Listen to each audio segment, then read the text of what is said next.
우리는 살아가면서 많은 얘기를 하면서 살아가고 그리고 많은 얘기를 들으면서 살아가게 됩니다. 가정에서 부부 간에서도 서로, 그리고 부모와 자녀 간에도 서로, 그리고 교회에서는 우리 성도들 서로 간에, 또 직장이나 일터에서 이 사회 속에서, 하다못해 우리가 마트에서도 백화점에서도 그처럼 서로 많은 이야기들을 주고받으면서 살아갑니다. 그런 이야기들 중에서 그냥 흘려서 사라져버리는 소위 수다와 같은 그런 이야기들도 있을 것이고, 그리고 우리의 마음을 섭섭하게 하고 아프게 하는 그런 이야기들도 있을 것이고, 우리에게 격려가 되고 힘을 주는 그런 이야기들도 있을 것입니다. 나도 상대방에게 격려와 힘을 줄 수 있고 기쁨을 줄 수 있고, 또 나도 상대방에게 아픔이나 아니면은 그런 쓰라림을 줄 수도 있고, 그런 많은 이야기들을 하면서 그리고 들으면서 살아갑니다. 얼마 전에 인터넷 SNS에 올렸던 어느 청년이 올린 그 실제로 경험했던 그런 이야기 중에 이런 것이 있습니다. 직장에서 하루 일과를 마치고 밤 늦게, 저녁 늦게 지하철을 타고 퇴근을 합니다. 평상시와 같이 핸드폰에 이어폰을 연결해 가지고 귀에 꽂고 가는데, 눈을 감고 가게 되는데 늘상 듣는 대로 안내 방송이 들립니다. 굵직한 어떤 중년 남성의 목소리로 오늘 하루도 많이 피곤하셨죠? 이 소리가 들립니다. 내가 잘못 들었나? 왜냐하면 일반적으로는 여성의 목소리로 녹음된 그런 안내 방송이 이번에 내리실 역은 하면서 이렇게 이제 진행이 되는데, 전혀 색다른 그런 음성이 나오기 때문에 눈을 번쩍 뜨고 이어폰을 귀에서 빼고 자세하게 귀를 기울여서 들어보았습니다. 대충 이런 멘트의 안내 방송을 합니다. 내일은 분명히 다 잘 해결될 것입니다. 오늘 이만큼 한 것도 충분히 잘 하셨으니까요. 근심과 걱정 툭툭 던져버리시고 편안한 마음으로 집으로 가시기를 바랍니다. 오늘 하루도 수고 많으셨습니다. 마음의 무거운 짐은 여기에 다 내려놓고 가십시오. 제가 싣고 가겠습니다. 감사합니다. 이 멘트를 듣고 이 젊은 청년은 가슴에서 울컥한 것이 올라오면서 눈시울이 뜨거워졌습니다. 너무 피곤했던 그 하루의 피로가 싹 풀리게 되었습니다. 그러면서 이런 생각이 들었습니다. 나는 정말 참 행복한 사람이다. 나는 정말 행복한 사람이다. 이런 마음을 갖게 되었습니다. 성도님들, 아주 사소한 것이죠. 조그마한 말 한마디가 그런 많은 사람들에게 피곤을 풀리게 하고 감동을 주고 행복하게 할 수 있는 거죠. 그것은 대단한 말에 있지 않습니다. 일상 속에서 우리가 주고받는 그 말 속에서 기쁨을 느끼게 되고 감사를 느끼게 되고 행복을 느끼게 되는 거죠. 자, 그러면 제가 묻겠습니다. 여러분 한번 생각해 보시기 바랍니다. 여러분들은 지금 이 순간에 행복하십니까? 정말 나는 이 순간만큼은 정말 행복하다. 이렇게 느끼십니까? 아니면은, 나는 불행하다. 이렇게 느끼십니까? 행복하다고 느끼신다면 왜 행복하다고 느끼십니까? 불행하다고 느끼신다면 왜 불행하다고 느끼십니까? 그 원인, 그 이유가 있을 것 아닙니까? 행복이라고 하는 것은 대단한 것이 있는 것 같지를 않습니다. 우리가 살아가면서 경험해 보면 어떤 대단한 것이 내게 주어지고 이루어져서 내가 행복하다 이렇게 느끼는 것이 아니라 아주 작은 것에서, 사소한 것에서 그렇게 느끼게 됩니다. 때로는 내가 식사를 하면서도 참 행복하다 느끼게 될 것이고, 때로는 가정에서 퇴근해서 편안히 쉬면서도 행복하다 느끼게 될 것이고, 아침에 건강하게 두 눈 번쩍 떴을 때 나는 참 행복하다 이렇게 느낄 수도 있을 것입니다. 아주 작은 것에서 그렇게 발견되어지는 행복이죠. 행복 지수와 소유 지수는 결코 절대로 정비례하지 않습니다. 다시 말하면 아무리 많은 것을 소유했다고 할지라도 불행한 사람이 있고, 나는 가난하다고 할지라도 행복을 느끼면서 사는 사람이 있고, 그렇지 않습니까? 으리리한 집을 짓고 살아가는 사람들도 불행하다 생각하는 사람이 많고, 우리가 가진 물질은 적지만 우리는 정말 행복하다 이렇게 느끼면서 살아가는 사람들도 없지 않아 있습니다. 그러므로 행복 지수와 소유 지수는 결코 정비례하지 않는다라고 하는 것입니다. 흔히 보편적으로 사람들은 그렇게 생각해요. 세상에서 많은 사람들이 그렇게 생각해요. 많이 가지면 행복하다. 그것이 물질이든지 어떤 것이든지 많이 가지면 행복하다. 그래서 물질이 없으면 불행할 것 같습니다. 여러분 어떻게 생각하십니까? 정말 그럴까요? 정말 그렇게 생각하십니까? 그러면 행복이 뭘까요? 무엇을 가리켜서 여러분 행복이라고 말하나요? 사전을 한번 찾아보았습니다. 사전을 찾아보니까 그 사전적 의미가 두 가지가 간단하게 나와 있더라고요. 첫 번째 의미는 뭐냐면 복된 운수. 세상적인 표현이죠. 복된 운수. 그게 행복이래요. 그 다음에 두 번째는 어떻게 풀이해 놓느냐면 마음에 차지 않거나 모자라는 것이 없어 기쁘고 넉넉하고 푸근함 또는 그런 상태, 이것이 행복이랍니다. 자, 그러면 이것이 충분히 이해가 돼. 맞다 이렇게 이해됩니까? 너무나도 추상적이잖아요. 맞아요. 너무나도 추상적이죠.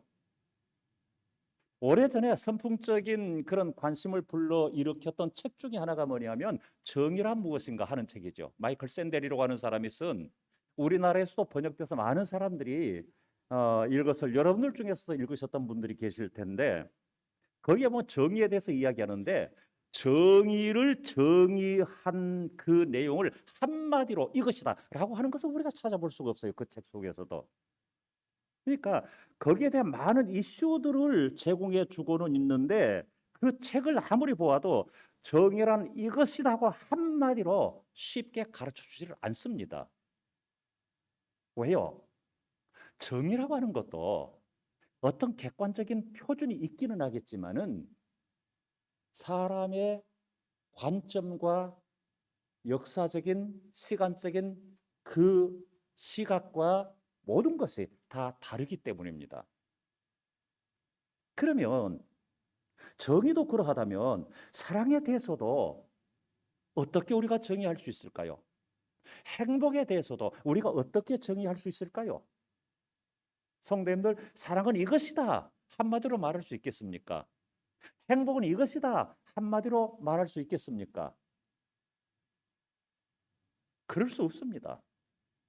왜냐하면 내가 사랑을 갖는다 또는 느낀다, 내가 행복을 누린다, 행복을 갖는다라고 하는 것은 지극히 주관적인 것이기 때문입니다. 그래서 그 사랑이 무엇이고 행복이 무엇이냐라고 하는 것에 대해서는 관계에 따라서 각양각색으로 달라지게 돼요. 행복도 관계에 대해서 각양각색으로 달라지게 돼요. 그래서 우리가 한마디로 정의할 수가 없다라고 하는 것입니다. 그러므로 행복한 사람의 모습은 이러이러하다 이렇게 말할 수는 있어도 이것이 행복이다라고는 말할 수가 없습니다. 쉽지가 않습니다. 그러면 행복한 사람은 어떤 사람일까? 한마디로 말할 수 없지만은 보통 일반적으로 나타나는 행복한 사람의 나타나는 모습은 어떤 것일까? 행복한 사람은 당연히 즐거워하게 되죠. 행복한 사람은 웃음이 있게 되죠. 그렇지 않겠습니까? 행복한 사람은 감사하는 삶을 살게 되죠. 행복한 사람은 긍정적으로 이야기하게 되죠. 행복한 사람은 꿈이 넘치게 되죠. 행복한 사람은 사는 맛이 있지요. 살맛 나는 삶을 사는 거죠. 우리 예수님께서는 정말 행복하게 사셨습니다. 행복하게 사시다가 가셨습니다. 세상적인 관점으로 보면 예수님처럼 불행한 분이 어디가 있겠습니까? 그렇지 않겠습니까? 태어나실 때도 정말 비천한 자리에서 태어나셨고, 공생애하기 전까지도 아버지 목수일 하면서 목수일 하는데 도우면서 이름도 없이 빚도 없이 그렇게 사셨을 것이고, 공생애 3년 동안도 비참하게 사시다가 비참하게 가신, 물론 기적도 일으켰고 놀라운 역사도 일으키셨고 명설교도 하셨지만, 그런 것은 그가 당하신 여러 가지 고난이나 어려움에 비하면 다 묻혀버리고 말. 그래서 급기야 악한 죄인들이 그리고 정치범들이 달려 죽는 십자가에 처형당하고 마는 이 비극, 누가 행복하다고 말할 수 있겠습니까? 그러나 영의 눈을 뜨고 보면 행복한 분이라고 고백할 수 있습니다. 그래서 시인 윤동주 시인도 그렇게 고백합니다. 행복한 사나이 예수 그리스도라고 말입니다. 그는 객관적으로 나타난 그 모습을 보지 않고 그 내면에 흐르고 있는 그 영혼의 부유함을 보았기 때문에 행복한 사나이 예수 그리스도라고 그는 그의 시에서 찬양하고 노래하고 있지 않습니까? 옳습니다. 예수 그리스도는 정말 행복한 사나이셨습니다. 예수님뿐일까요? 사도 바울도 역시 마찬가지 아닙니까? 사도 바울도 정말 행복하게 기쁨과 감사 가운데 살으셨던 그런 분입니다. 세상적인 관점에서 보면 사도 바울도 예수 믿고 쫄딱 망한 사람이에요. 그가 유대교에 그대로 있었더라면 대성공했을 사람입니다. 어떻게 보면 당시의 대표적인 학자라고 했던 가말리엘보다도 더 뛰어난 그러한 명예와 존경과 그런 학식을 누리면서 살았을지도 모릅니다. 그러나 그가 기독교로 개종했다라고 하는 것 때문에 고통의 연속이었습니다. 급기야는 사형당하고 말았습니다. 그가 이방 전도를 했을 때는 굶주림이 허다했고 매맞음이 허다했고 질병으로 고통당했고, 자동차가 있었습니까? 비행기가 있었습니까? 걸어서 발이 부르틀 정도로 속된 말로 그런 개고생을 하면서 살았음에도 불구하고 그는 스스로 나는 기쁘고 행복한 사람이다. 나는 정말 감사한 사람이다. 이렇게 고백합니다. 그는 감옥 속에서도 그런 행복과 기쁨을 누렸기 때문에 감옥에서 쓴 편지 중에 하나인 빌립보서 보면 기쁨에 대한 내용이 얼마나 넘치는지 모릅니다. 주 안에서 기뻐하라. 내가 다시 말하면 기뻐하라. 기뻐하라. 다른 서신에서도 보면 기뻐하라, 감사하라. 얼마나 그런 내용이 많은지 알 수가 없습니다. 빌립보 감옥에 갇혔습니다. 피투성이가 돼서 갇혔습니다. 두들겨 맞고 피투성이가 돼서 갇혔습니다. 그런데 그것도 기뻤습니다. 그래서 열심히 찬양하고 기도하며 하나님께 영광 돌렸습니다. 너무 감사했습니다. 이곳에서 실컷 기도할 수 있고 실컷 찬양할 수 있다고 하는 것이 너무 감사했습니다. 그러면 사도 바울이 어떻게 이렇게 기뻐할 수 있었을까요? 어떻게 이렇게 행복할 수 있었을까요? 어떻게 이렇게 감사할 수 있었을까요? 어떻게 도대체 무엇이 사도 바울을 마치 미친 사람처럼 그렇게 만들어 놓았을까요? 한마디로 말하면 물론 예수 그리스도, 그러나 그의 정신이 이러한 그의 정신이 세밀하게 녹아져 있는 그런 내용을 보면 우리가 고개를 끄덕이지 않을 수가 없습니다. 로마서 8장에서 그것을 대표적으로 말하고 있는데, 로마서 8장 31절부터 35절에서 이렇게 고백하고 있습니다. 그런즉 이 일에 대하여 우리가 무슨 말하리요? 만일 하나님이 우리를 위하시면 누가 우리를 대적하리요? 자기 아들을 아끼지 아니하시고 우리 모든 사람을 위하여 내주시니가 어찌 그 아들과 함께 모든 것을 우리에게 주시지 아니하겠느냐? 누가 능히 하나님께서 택하신 자들을 고발하리요? 의롭다 하시는 이는 하나님이시니 누가 정죄하리요? 죽으실 뿐 아니라 다시 살아나신 이는 그리스도 예수시니 그는 하나님 우편에 계신 자요 우리를 위하여 간구하시는 자시니라. 누가 우리를 그리스도의 사랑에서 끊으리요? 환난이나 곤고나 박해나 기근이나 적신이나 위험이나 칼이랴. 이렇게 고백하고 있습니다. 여러분, 이렇게 당당할 수가 있을까요? 이렇게 자신만만할 수 있을까요? 이렇게 넘칠 수가 있을까요? 어떤 사도 바울입니까? 고통 가운데 몸에는 질병이 있지요. 전도할 때 고생했지요. 그리고 자기의 죽음을 머지않은 때에 이 세상을 떠나게 될 죽음을 내다보고 있죠. 이런 가운데 있는 사람이 어떻게 이렇게 넘치는 고백을 할 수 있을까요? 그리고 사도 바울은 더 나가서 이렇게 결론 짓습니다. 로마서 8장 38절 39절에서 이렇게 고백합니다. 내가 확신하노니 사망이나 생명이나 천사들이나 권세들이나 현재일이나 장래일이나 능력이나 높음이나 기쁨이나 다른 어떠한 피조물이라도 우리를 우리 주 그리스도 예수 안에 있는 하나님의 사랑에서 끊을 수 없으리라. 이렇게 고백합니다. 우리를 사랑하시는 그리스도 예수 안에 있는 그 하나님의 사랑에서 끊을 수 없다고 하는 것입니다. 이 하나님의 사랑, 이 넘치는 하나님의 사랑. 성도님들, 우리는 일반적으로 그런 말을 합니다. 교육학적으로 보면 사랑을 많이 받고 자란 어린이는 나중에 사랑이 풍성해진다요. 사랑을 못 받고 자란 어린이는 사랑이 메말라진다요. 교육학적으로 그렇게 말합니다. 물론 신앙적으로 뒤바뀔 수 있지만 이것이 만회될 수 있지만 일반적으로 그렇습니다. 그러면 여러분 생각해 보십시오. 우리가 얼마나 많은 하나님의 사랑을 받고 있나요? 물론 하나님은 나를 사랑하지 않으시나? 하나님은 우리의 가정을 사랑하지 않으시나? 이런 생각이 들 때도 있겠지만 그러나 그것도 다시금 뒤집어 놓아 보면 이것이 하나님의 오묘한 사랑이에요. 내가 내 자식을 사랑하니까 초다를 아끼지 않고 회초리를 아끼지 않고 매를 때리듯이 이것이 하나님의 사랑이었구나. 이것이 하나님의 사랑이었구나. 우리가 이렇게 고백할 수 있지 않겠습니까? 여러분, 우리는 다니엘 기도회 때 한 강사를 통해서 그런 이야기를 들었어요. 하나님의 데스티니, 하나님의 섭리지요. 나를 향한 하나님의 섭리가 있단 말이죠. 그러면은 하나님이 계획하신 그 하나님의 섭리는 언제나 최선이죠. 언제나 최선이에요.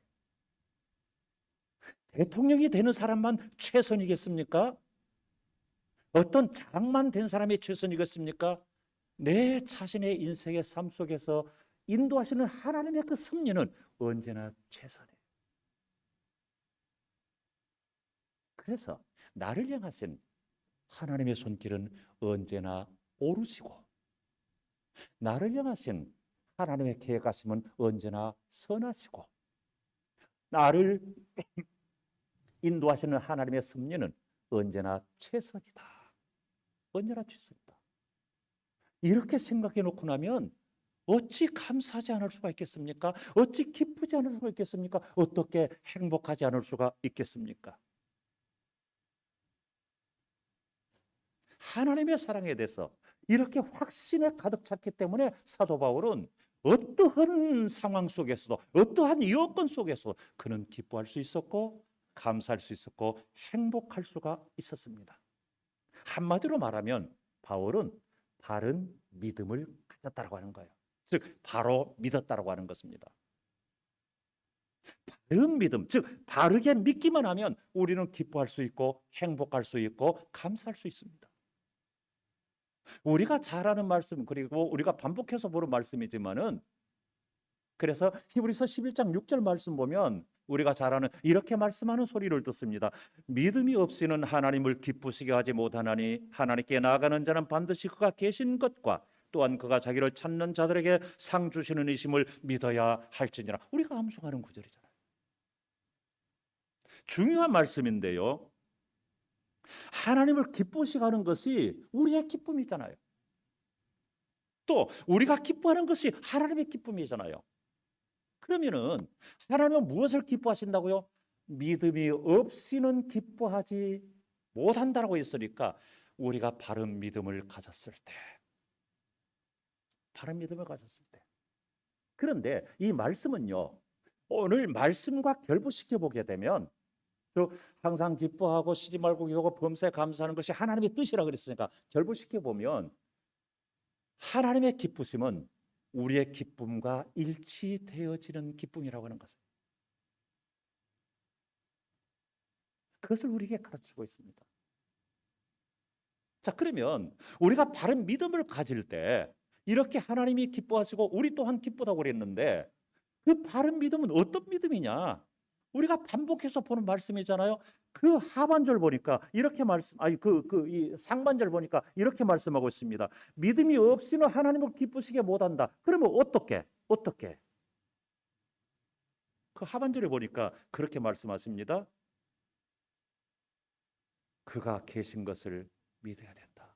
하나님은 살아계신다. 성도님들, 하나님의 살아계심을 믿으십니까?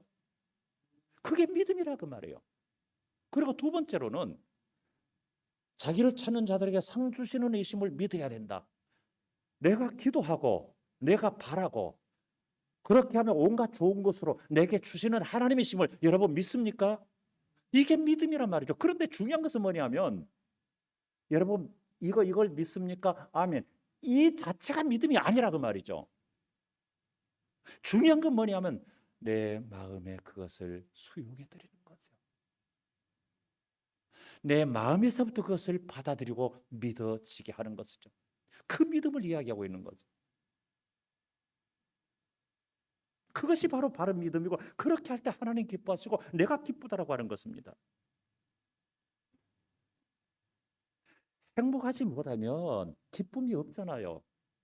행복하지 못하면 감사가 없잖아요. 인생의 초점을 천국에 맞추지 않고 인생의 시선을 천국에 두지 않고 이 세상에 맞추는 사람은 그 누구도 영원히 행복할 수가 없습니다. 일시적으로는 행복할 수 있어도 영원히 행복할 수 없습니다. 그러므로 이 세상에서 빛가번쩍하게 사는 것이 우리의 목적이 아니라 그 말이에요. 여러분, 세상에서 빛가번쩍하게 사는 그 재벌들도 자살해 죽는 경우 있잖아요. 명예를 가진 사람들도 권력을 가진 사람들도 자살해 죽는 경우 있잖아요. 무엇을 말해 줍니까? 불행하다 그거죠. 불행하다 그거죠. 권력을 가지면 행복할 것 같은데 그것도 행복하지 않더라고 하는 거죠. 명예를 가지면 행복할 것 같은데 그것도 행복하지 않더라고 말이죠. 재벌은 행복할 것 같은데 그것도 행복하지 않더라고 하는 거죠. 여러분 누구를 부러워하십니까? 누구를 탐내십니까? 그 누구를 부러워할 게 아니고 누구를 탐낼 게 아니라 그 말이죠. 왜요? 언제나 하나님의 나를 향한 하나님의 섭리는 언제나 뭐다? 최선이기 때문에. 그러면 여러분 이렇게 생각하셔야 돼요. 야, 저 사람은 정말 행복하겠다. 저 사람은 정말 좋겠다. 이렇게 생각하지 마시고 나는 정말 좋다. 나는 정말 행복하다. 이 고백이 우리에게 있어야 되지 않겠습니까? 왜냐하면 언제나 하나님의 최선이 나를 통해서 이어지기 때문에요. 그렇지 않으면 섭섭하죠. 하나님이. 마음 아프시죠. 부모가 자녀에게 최선을 다했는데 자녀는 이웃집에 아이고야 저 아이는 정말 행복하겠다. 그러면은 그 이야기를 듣는 부모의 마음이 얼마나 아프겠습니까? 똑같은 것이 아니겠습니까? 우리가 하나님께 구하고 사는 것이 많습니다. 하나님이 주시잖아요. 때때로 하나님께서 날짜를 따져서 주시기도 하고 때때로 우리에게 해가 될 것은 주시지 않기도 하고 하시지만 하나님이 주시잖아요. 기다리면 하나님께서 은혜 베풀어 주시잖아요. 나를 최선의 길로 인도해 주시잖아요. 여러분 그렇잖아요. 제가 제 딸 집에 가서 간혹 이제 커피를 얻어 마실 때가 있습니다. 그러면 우리 손자고 손녀들이 커피를 달라고 할까요? 안 할까요? 달라고 할 수 있을지 모르겠어요. 그런데 우리 손녀들이 우리 이 외손녀 외손자가 달라고 하지 않아요. 그 대신 어떻게 말하냐면 나중에 내가 쑥쑥 자라면 커피 마실 수 있지 그래요. 내가 쑥쑥 자라면 커피 마실 수 있지. 어린 아이들은 커피 마시면 안 된다는 것을 교육을 받아서 그러겠죠. 그래서 어른이 되기를 기다리는 거겠죠. 그래서 제가 그래요. 그래, 쑥쑥 자라면 내가 커피 많이 사줄게. 그러면 좋다고 그래요. 여러분 보세요. 쑥쑥 자라면 내가 커피 많이 사줄게. 기뻐한단 말이에요. 기뻐한단 말이에요. 그러면 하나님의 약속이 네가 어른 되면 내가 커피 많이 사줄게 하는 것보다 못하겠냐고요. 그렇잖아요. 이 아이가 쑥쑥 자라 어른이 되려면은 앞으로 20년은 자라야 되잖아요. 그래야 되잖아요. 20년보다 못하겠냐고요. 우리가 하나님으로부터 우리에게 도움을 주시는 것이 하나님의 은혜 가운데 내가 하나님의 섭리를 깨닫고 하나님이 이렇게 하셨구나 이걸 깨닫는 것이 20년보다 못하겠냐고요. 20년보다 길겠냐고요. 그렇지 않겠습니까? 진정한 행복은 소유로 이런 것이 아니라 존재로 이런 것입니다. 내가 예수 그리스도의 생명을 내가 소유했기 때문에 행복하지만 내가 예수 그리스도의 생명을 가진 자로 내가 존재하고 있다고 하는 것, 이것이 우리에게 행복이라고 하는 거죠. 오늘 본문 말씀은 우리가 너무나도 잘 알고 있는 말씀입니다.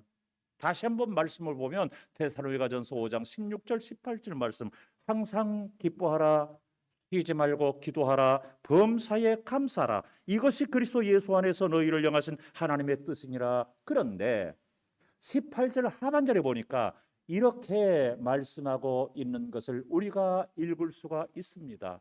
이것이 그리스도 예수 안에서 너희를 향하신 하나님의 뜻이니라. 이것이 무엇일까요? 항상 기뻐하는 것, 쉬지 말고 기도하는 것, 범사에 감사하는 것. 여러분, 쉬지 말고 기도해라 하는 이 말씀에 부담을 대단히 많이 가지신 분들이 있어요. 저는 이렇게 재해석을 합니다. 우리가 어떤 것을 강구하거나 계속해서 우리가 이제 말로 고백하거나 이거보다도 하나님과 늘 교제하는 상태, 쉬지 않고 교제하는 상태, 이게 기도잖아요. 즉 기도 시간에 하나님 앞에 나가서 대단하고 심오한 진리를 우리가 기도로 고백하지 않아도 하나님 부르면서 그 앞에서 평안함을 느끼는 거예요. 하나님의 임재를 경험하는 거예요. 하나님 함께 하심을 경험하는 거, 이보다 더 좋을 수가 뭐가 있어요? 너무 좋잖아요. 너무 감사하잖아요. 여러분, 기도하실 때 어떤 분들은 그렇게 말해요. 나는 기도를 5분 하고 나면 기도할 게 없어. 괜찮아요. 그냥 그대로 하나님만 생각하면서 앉아 계십시오. 이보다 더 아름다운 기도가 어디 있겠냐고요. 이보다 더 아름다운 하나님과의 교제가 어디 있겠냐고요. 내가 하나님을 생각하면 하나님은 내 생각하실 거 아니에요. 이것이 쉬지 않고 교제로 기도하는 거예요. 그 범사에 감사하는 거예요. 이것이 하나님의 뜻이래요. 하나님의 뜻은 우리가 기뻐하는 거래요. 하나님의 뜻은 우리가 기도하면서 늘 교제하는 거래요. 하나님의 뜻은 늘 감사하는 것이래요. 이게 하나님의 뜻이래요. 우리는 찬송할 때 그렇게 찬송합니다. 주님의 뜻을 이루소서. 주님 뜻대로 살기로 했네. 여러분 정말 그렇습니까? 정말 주님 뜻대로 사시겠어요? 정말 주님 뜻이 여러분에게 이루어지기를 원하세요? 세상적으로 여러분들이 불리해질 수도 있습니다. 주님 뜻이 여러분들에게 이루어지기 원하세요?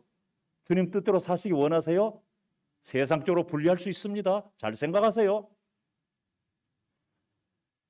내게 가장 소중한 것은 하나님이 나를 지으신 목적이 이루어지는 것 아닙니까? 그것이 주님의 뜻을 이루는 거예요. 그것이 주님 뜻대로 사는 거예요.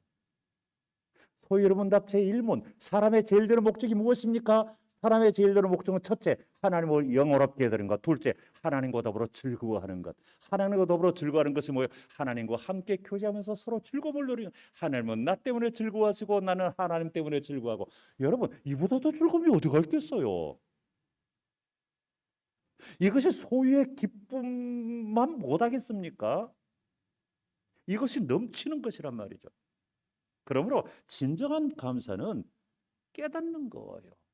깨달으면서 오는 거예요. 발견하는 거예요.